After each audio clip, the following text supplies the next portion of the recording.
Hi everyone, my name is Tavana Chaudhary. Welcome to my YouTube channel. I'm a physics educator for NEET UG. I am very sure जितने भी NEET aspirants अभी मुझे देख रहे हैं वो मुझसे एक चीज़ के ऊपर एग्री कर पाएंगे, जो ये है कि अगर आप एक कॉम्पिटिटिव एग्जाम के लिए प्रिपेयर कर रहे हैं, वो नीट हो सकता है, जेई हो सकता है, यूपीएससी हो सकता है, तो अगर आपको कोई भी कॉम्पिटिटिव एग्जाम क्रैक करना है तो आपको एग्जाम को समझना पड़ेगा। अब तुम कैसे नीट क्रैक करोगे, कैसे तुम लोग 25 लाख नीट एस्पिरेंट्स को बीट करोगे अगर तुम नीट के एग्जाम को समझ नहीं पा रहे हो। और नीट के एग्जाम को समझने का मतलब बच्चों नीट के एग्जाम के सिलेबस को जानना नहीं होता। एक एग्जाम्पल देती हूँ। मानो अगर मैं बोलूँ कि मेरे दो स्टूडेंट्स हैं, ठीक है, उन दोनों स्टूडेंट्स के पास सिर्फ 1 घंटे का टाइम है कि वो नीट के पूरे फिजिक्स के सिलेबस में से एक चैप्टर को रिवाइज कर सकते हैं। और मैं उनके सामने दो चॉइसेस रखती हूँ, या तो आप मैग्नेटिज्म एंड मैटर को रिवाइज करो जिसके ऊपर पिछले 10 साल में 7 PYQs आए हुए हैं, या फिर तुम सेमीकंडक्टर्स एंड लॉजिक गेट्स को रिवाइज करो जिसके ऊपर पिछले 10 सालों में 31 PYQs आए हुए हैं। अब अगर मैं इन दोनों बच्चों को बोलूं कि इन दोनों चैप्टर में से तुम्हें एक ही चैप्टर तुम चूज कर सकते हो, तो जिस बच्चे को सिलेबस पता है लेकिन एग्जाम पैटर्न नहीं पता है, उसको लगेगा ये तो 50-50% प्रोबेबिलिटी है ना, कि मैं चाहे मैग्नेटिज्म एंड मैटर चुन लूँ या फिर मैं सेमीकंडक्टर चुन लूँ, बात तो एक ही है, दोनों नीट के सिलेबस में ही है।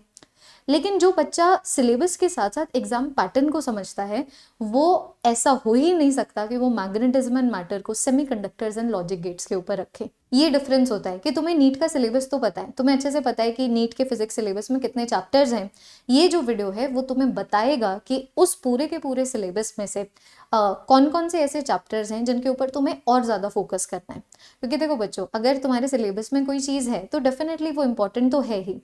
ये वीडियो इसके बारे में बात नहीं कर रहा है कि तुम्हें कोई चैप्टर छोड़ना है कि नहीं छोड़ना है। ये वीडियो इसके बारे में बात करने वाला है कि कौन से ऐसे चैप्टर्स हैं जिनके ऊपर तुम्हें ज़्यादा फोकस करना चाहिए, जिनके ऊपर तुम्हें ज़्यादा मेहनत करनी चाहिए, जिनके ऊपर तुम्हें ज़्यादा प्रैक्टिस क्वेश्चन सॉल्व करने चाहिए, क्योंकि उन चैप्टर्स के ऊपर ज़्यादा क्वेश्चन आते हैं। कुछ ये मोटिव है आज के इस वीडियो का। अगर कोई भी बच्चा इस चैनल के ऊपर नया है तो तुम इस चैनल को सब्सक्राइब कर सकते हो। और अगर इनकेस तुम लोगों को ये पीडीएफ चाहिए जिसके अंदर मैंने पिछले 10 साल के पीवाईक्यूज के एनालिसिस के बेसिस के ऊपर ये चार्ट्स बनाए हैं, जिसमें तुम्हें ये पता लग रहा है कि किस चैप्टर में से किस साल कितने क्वेश्चन आए हुए हैं, किसी भी चैप्टर में से पिछले 10 साल में कलेक्टिवली कितने क्वेश्चन आए हुए हैं, और हर साल में पिछले 10 सालों में क्लास 11th में से कितने क्वेश्चंस पूछे गए हैं और क्लास 12th में से कितने क्वेश्चन पूछे गए हैं। तो ये पूरा का पूरा जो चार्ट है तुम लोगों को मेरे टेलीग्राम चैनल के ऊपर मिल जाएगा, और टेलीग्राम चैनल का लिंक इस वीडियो के डिस्क्रिप्शन में प्रोवाइडेड है। टाइम देंगे क्योंकि बच्चों जो डिस्कशन है तुम बार बार नहीं करते, तुम्हें एक बार पता लग गया तो बस वो फिर तुम्हारे साथ रहता है, वो नॉलेज तुम्हारे साथ रहती है, और उस नॉलेज के बेसिस के ऊपर तुम अपनी प्रिपरेशन को स्ट्रैटेजाइज करते हो कि अगर तुम्हारे पास 60 मिनट है और तुम्हें चूज करना पड़े मैग्नेटिज्म एंड मैटर और सेमीकंडक्टर्स एंड इट्स डिवाइसेस के बीच में, तो तुम किसको चूज करो। अगर तुम सिर्फ 3 बार कोई भी चीज को रिवाइज कर सकते हो तो 2 चैप्टर में से कौन से चैप्टर्स तुम लोगों को चुनने चाहिए। कुछ ऐसे डिसीजंस को लेने में तुम्हारी ये जो वीडियो है हेल्प करेगा। तुम्हारी जो नेक्स्ट 3.5 मंथ की जो स्ट्रैटेजी होने वाली है, इस वीडियो से जो तुम लोग नॉलेज गेन करोगे उस स्ट्रैटेजी को तुम लोग थोड़ा सा परफेक्ट कर सकते हो, थोड़ा सा और ज्यादा एफिशिएंट कर सकते हो, क्योंकि तुम्हारे पास वो नॉलेज होगी जो पिछले 10 साल के पीवाईक्यू की एनालिसिस के बाद ही हम लोगों को नजर आ रही है। So I am hoping everyone is ready. Subscribe to the channel in case you have not already, and starting the analysis in 3, 2, 1। हम ऐसा करते हैं, सबसे पहले हम लोग क्लास 11th फिजिक्स और क्लास 12th फिजिक्स के जो चैप्टर्स हैं हम लोग इनके एनालिसिस कर लेते हैं। फिर बाद में इस बेसिस के ऊपर कि टोटल कितने क्वेश्चंस आए हैं हर चैप्टर में से पिछले 10 सालों में, उसके ऊपर थोड़ा सा बात करेंगे, कुछ ऑब्जर्वेशंस लेंगे, कुछ कंक्लूजन्स के ऊपर पहुंचेंगे। तो सबसे पहला चैप्टर आ जाता है यूनिट्स एंड डिमेंशंस। तो अगर तुम यूनिट्स एंड डिमेंशंस को अगर तुम 2019 से पहले तक देखो तो या तो यहाँ से एक क्वेश्चन आ रहा था या यहाँ से क्वेश्चन ही नहीं आ रहा था। तो ये थोड़ा सा ना इस तरीके का चैप्टर था जिसको व्हाइट जोन के चैप्टर बोला जाता है कि यार या तो यहाँ से एक क्वेश्चन आएगा या नहीं आएगा। लेकिन रिसेंटली पिछले 4 सालों से अगर तुम लोग देखो तो ये थोड़ा सा एग्जामिनर का फेवरेट बनता जा रहा है। 2020 और 2023 में तुम देख पा रहे हो 2 क्वेश्चन आए हैं, 2021 और 2022 में 3 क्वेश्चन आए हैं। तो मैं सब बच्चों को रिक्वेस्ट करना चाहूंगी जो भी यूनिट्स एंड डिमेंशंस को अभी तक लाइटली ले रहे थे वो थोड़ा सा यूनिट्स एंड डिमेंशंस को सीरियसली लेने लग जाएं।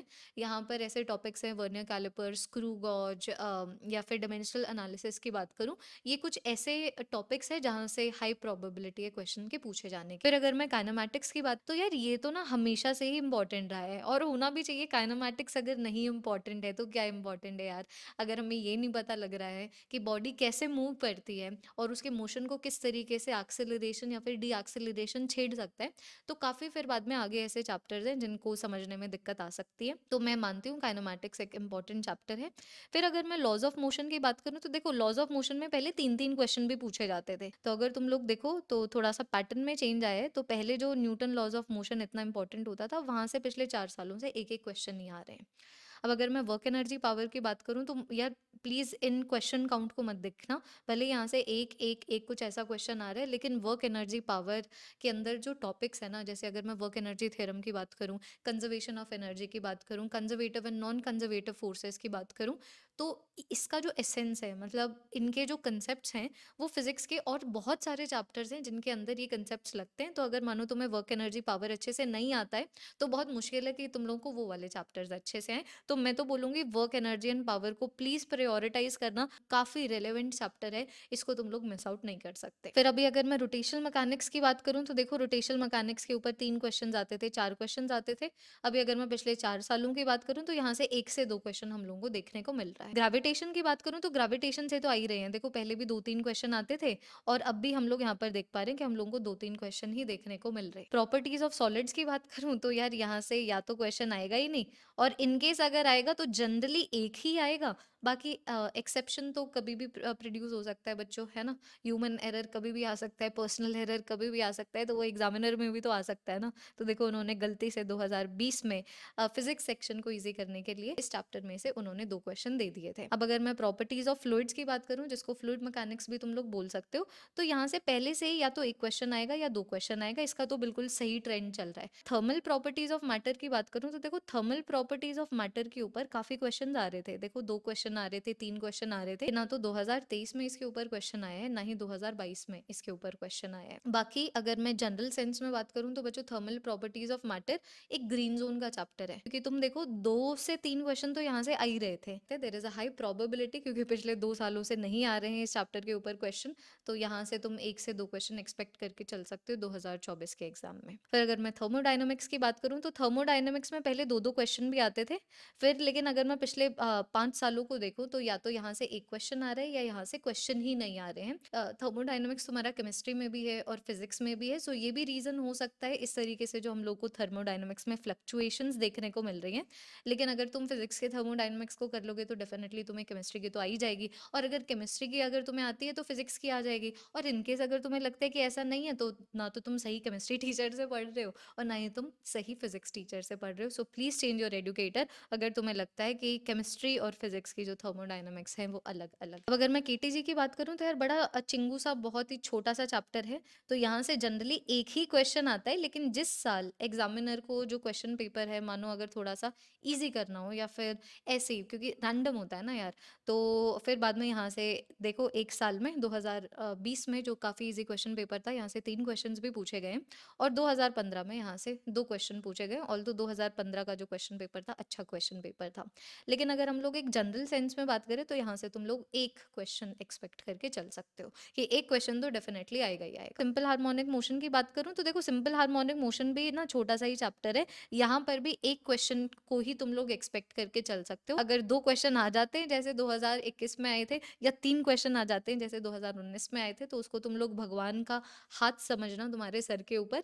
लेकिन मुझे लगता है कि इसकी जो इम्पोर्टेंस है, गिवन कितना छोटा ये चैप्टर है और इसकी कितनी रेलेवेंस है, उसके बेसिस के ऊपर एक ज़्यादा से ज़्यादा 2 क्वेश्चन आ जाएगा। 3 क्वेश्चन तो आई डोंट थिंक 2024 में तुम्हें सिंपल हार्मोनिक मोशन में से देखने को मिलेंगे। उसी तरीके से अगर मैं वेव्स की बात करूं तो बच्चों वेव्स के ऊपर 2 क्वेश्चन भी पूछे जाते थे, 3 क्वेश्चन भी पूछे जाते थे, लेकिन जैसे 2019 की भी बात कर लूं, there are certain changes, we can definitely see that there are certain changes, और इन्हीं चेंजेस को समझने का मतलब होता है एग्जाम को समझना, जो आई एम वेरी श्योर तुम लोग अभी यहाँ पर समझ पा रहे हो। तो वेव्स में से बच्चों तुम लोग एक क्वेश्चन एक्सपेक्ट करके चल सकते हो। देखो यहाँ से डोपलर इफेक्ट के ऊपर क्वेश्चन आता था, अब तो डोपलर इफेक्ट भी चला गया है ना।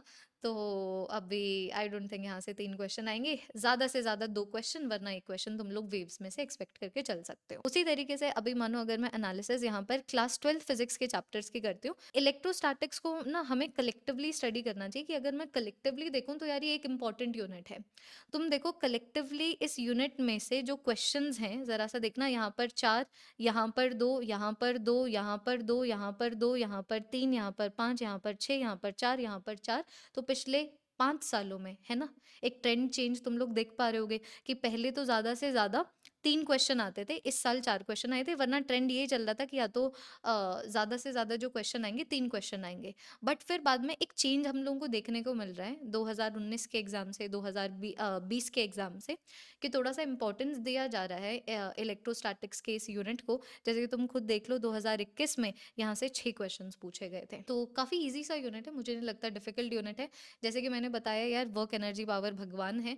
अगर तुम्हें वर्क एनर्जी थ्योरम आती है, तुम्हें टाइप्स ऑफ फोर्सेस आते हैं, तुम्हें एनर्जी वगैरह का कंजर्वेशन आता है, तो तुम्हें फिर इलेक्ट्रिक पोटेंशियल एंड कैपेसिटेंस वाले चैप्टर में मुझे नहीं लगता कि इतनी ज़्यादा दिक्कत होगी। बाकी इलेक्ट्रिक चार्जेस एंड फील्ड्स के अंदर कुछ स्केलर क्वांटिटीज़ हैं, और जहाँ पर वेक्टर क्वांटिटीज़ आ रही हैं उसमें बेसिक वेक्टोरिकल एडिशन लग रहा है। तो ये ईजिली मैं कह सकती हूँ इलेक्ट्रोस्टैटिक से मार्क्स लेके जाना बहुत ज़्यादा मुश्किल काम नहीं है। अब अगर मैं बात करूँ करंट इलेक्ट्रिसिटी की, तो करंट इलेक्ट्रिसिटी इज़, भाई this is the God of your physics syllabus. ये हमेशा से ही इंपॉर्टेंट रहा है, बस रीसेंट ईयर्स में थोड़ा सा और इम्पॉर्टेंट हो गया है। जैसे कि देखो, तुम पहले से ही देख पा रहे हो 2 से 3 क्वेश्चन तो पूछे जाते ही थे, है ना? लेकिन अब वो 3 से पुश होके थोड़ा-सा 4 की तरफ जा रहा है। अगर हम लोग जो रीसेंट ईयर्स है, अगर हम लोग उनके एनालिसिस करते हैं, current electricity is like the boss of one of the bosses of all the chapters which are in your physics syllabus. So please prioritise. गौर फरमाना, अब यहाँ से लेके यहाँ तक पूरी की पूरी मैग्नेटिक फिजिक्स है।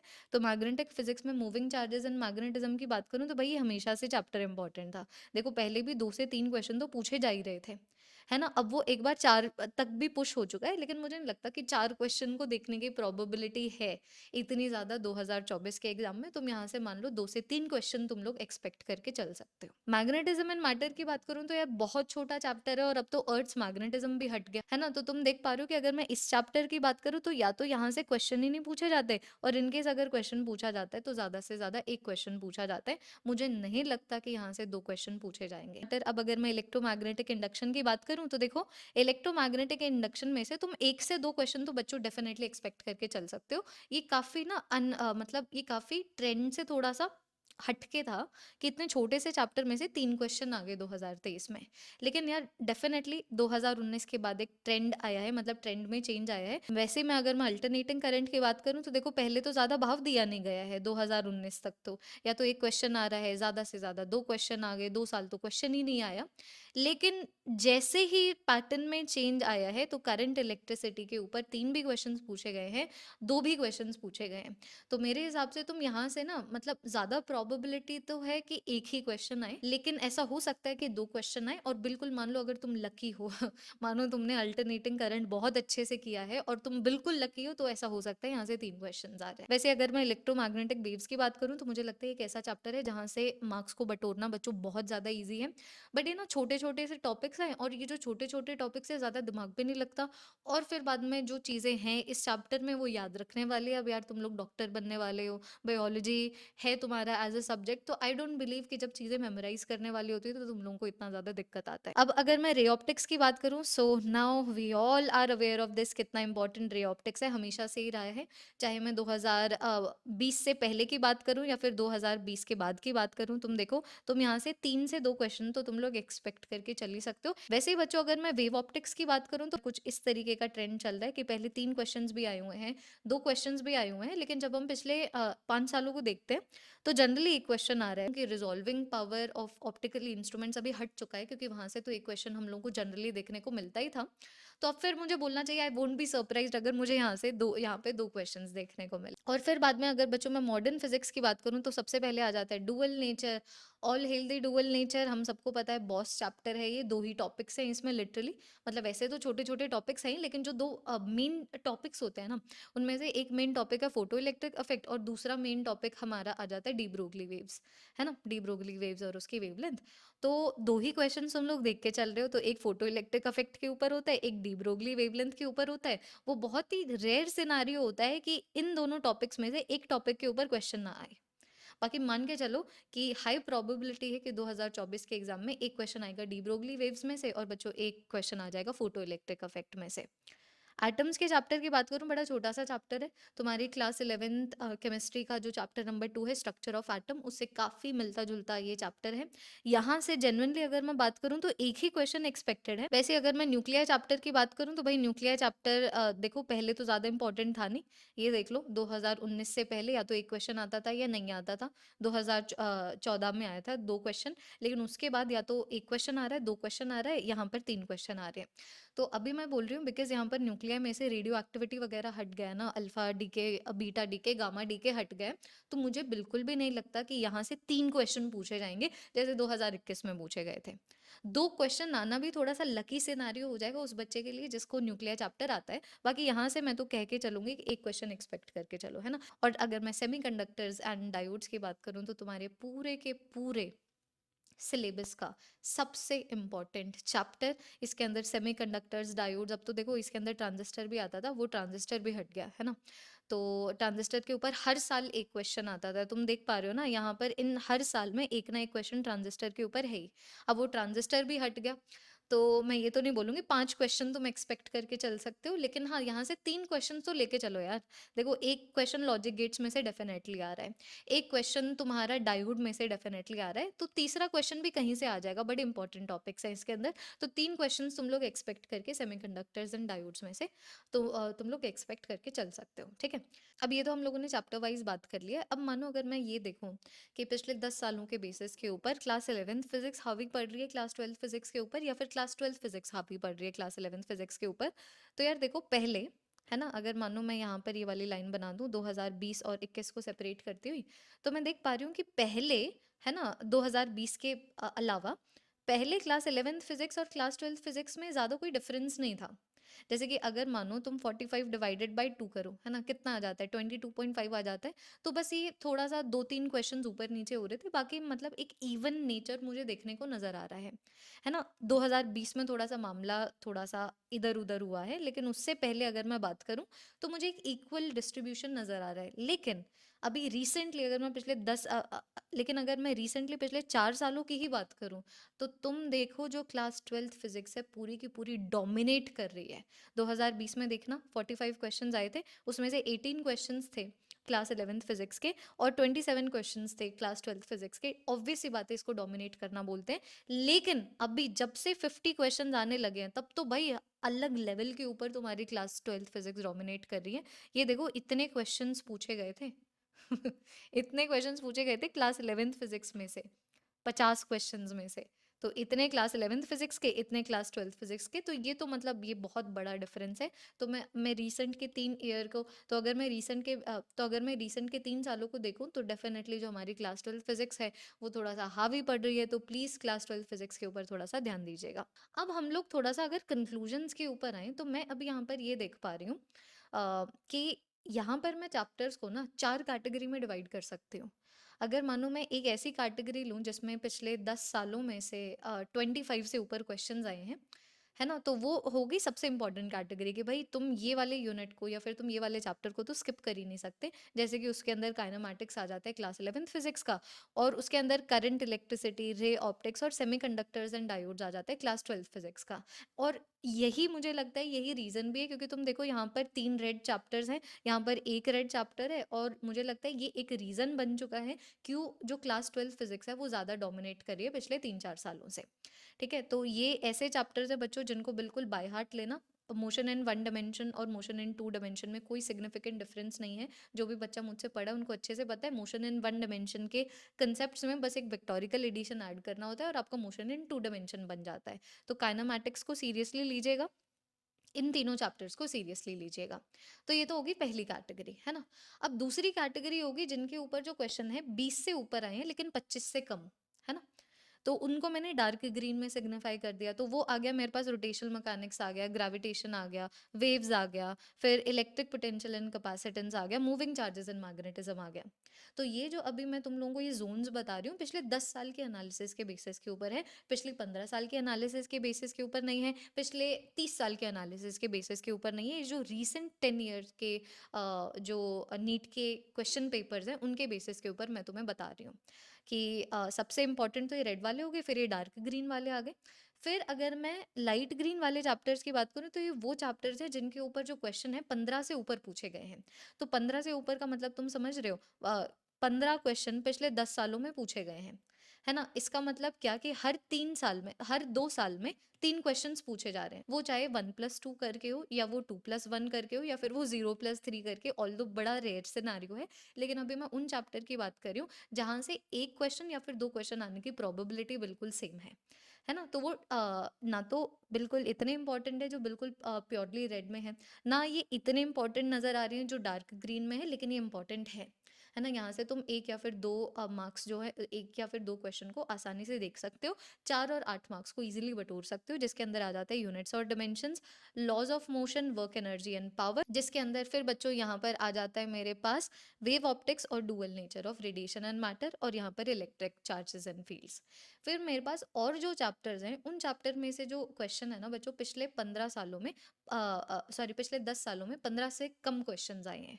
मतलब यहाँ से तुम लोग ज़्यादा से ज़्यादा एक क्वेश्चन एक्सपेक्ट कर सकते हो ट्रेंड के बेसिस के ऊपर। बाकी ट्रेंड कभी भी ऊपर नीचे हो सकता है कुछ कुछ चैप्टर के सिनारियो में। तो ऐसा हो सकता है, क्या पता कि एक की जगह वहाँ से 3 क्वेश्चन आ जाए, ऐसा भी हो सकता है कि वहाँ से बिल्कुल भी क्वेश्चन आए, लेकिन ट्रेंड के बेसिस के ऊपर कि ज़्यादा होने के चांसेस क्या हैं, क्योंकि हम लोग देख पा रहे हैं कि पिछले 10 साल से ये हो रहा है। तो वो हमारे बचे हुए चैप्टर्स हो गए, जिसके अंदर देखो बच्चों ये पूरी थर्मल फिजिक्स आ जाती है, प्रॉपर्टीज ऑफ सॉलिड्स और फ्लूइड्स आ जाता है ना, जिसके अंदर हमारा सिंपल हार्मोनिक मोशन आ जाता है, जिसके अंदर ये वाले चैप्टर आ जाते हैं, मैग्नेटिक फिजिक्स के चैप्टर्स आगे। मैं अपने स्टूडेंट्स को बोलती भी हूँ कि मैग्नेटिक फिजिक्स का जो सबसे इंपॉर्टेंट चैप्टर है मूविंग चार्जेस एंड मैग्नेटिज्म है। तो तुम लोग देख पा रहे हो ये डार्क ग्रीन जोन में आ रहा है ना। बाकी तो एक क्वेश्चन आ जाएगा ज़्यादा, है ना, एक क्वेश्चन आ जाएगा, ऐसा भी हो सकता है 2 क्वेश्चन आ जाए, कम चांसेस ऑल दो। और ऐसा भी हो सकता है कि क्वेश्चन नहीं आए, जैसे हम लोग मैग्नेटिज्म एंड मैटर में देख पा रहे हैं। और वैसे फिर एटम्स और न्यूक्लियाई भी ऐसे ही चैप्टर्स हैं। तो मैं चाहती हूँ बच्चों, अब जो तुम्हारा रिवीजन हो, अब जो जब भी तुम लोगों को एक्स्ट्रा टाइम मिले, तुम्हें लगता है कि तुम्हें 2 चैप्टर्स के ऊपर चूज़ करना पड़ रहा है, तो मुझे लगता है कि अब तुम्हारे पास ये नॉलेज है सारे के सारे चैप्टर्स की, तो तुम वो जो चॉइस है थोड़ा सा और अच्छे से ले पाओगे। अब वो जो तुम्हारी चॉइस होगी वेल थॉट होगी, वेल रिसर्च्ड होगी, एंड डेफिनेटली वो तुम्हारे नीट के प्रिपरेशन को ज़्यादा एफिशिएंट बनाएगी। सो आई एम होपिंग तुम लोगों को बच्चों ये एनालिसिस समझ आई हो। एक हैशटैग नो मैटर वॉट का कमेंट, नीट 2024 के नाम चैनल को सब्सक्राइब कर लो अगर अभी तक नहीं किया है, और अपने दोस्तों में भेजो यार, जो भी नीट के लिए एस्पायर कर रहा है अपने दोस्तों में ये वीडियो भेजो। कर भला सो हो भला, बस यही मोटो है बच्चों। That is all, thank you so much everyone, adios.